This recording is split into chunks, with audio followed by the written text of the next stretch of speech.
2023-এর কলিংয়ে যারা কলিং বিষয়ে মালয়েশিয়ায় ছিল আউনের আগে প্রতিটা মানুষ অনেক বড় স্বপ্ন দেখছিল, অনেক আশা করছিল যে ওই দেশে যামু, যে কাজকর্ম ফ্যামিলিরে ভালো রাখবো, নিজে ভালো থাকবো, এরকম স্বপ্ন প্রতিটা মানুষ দেখছিল। কিন্তু কিছু এজেন্টের কারণে, কিছু নামদারি কোম্পানির কারণে আর কিছু দালালের কারণে অনেকের স্বপ্ন স্বপ্নই থেকে গেছে, অনেকের স্বপ্ন দুঃস্বপ্নে পরিণত হয়েছে। আজকে যারা বৈধ পথে আইয়াও অবৈধ হয়েছে এজেন্টের কারণে, দালালের কারণে, কিছু নামদারি কোম্পানির কারণে আজকে এই মানুষগুলো একদম দিশেহারা, প্রায় পাগলের মতন হয়ে গেছে। কি করব বুঝতেছে না। যদি দেশে জায়গা কিস্তির দেনার যন্ত্রণা আছে, ঋণের টেয়ার যন্ত্রণা আছে, এদেশে টিকা থাকাটা বড় দায় হয়ে গেছে। যেরকম এদেশের প্রশাসন প্রতিনিয়ত অভিযান চালাইয়া লোক ধরতেছে, এটা একটা আতঙ্কের বিষয়।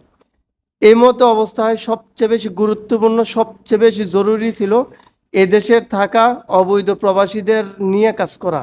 এদেশের মালয়েশিয়ান সরকারের সাথে এই বিষয়টা নিয়ে খুব জোরালোভাবে কথা কইয়া অবৈধ মানুষগুলোর বৈধ কইরা তারপর বাংলাদেশ থেকে নতুন করে লোক আনতে, এটা সবচেয়ে বেশি ভালো ছিল।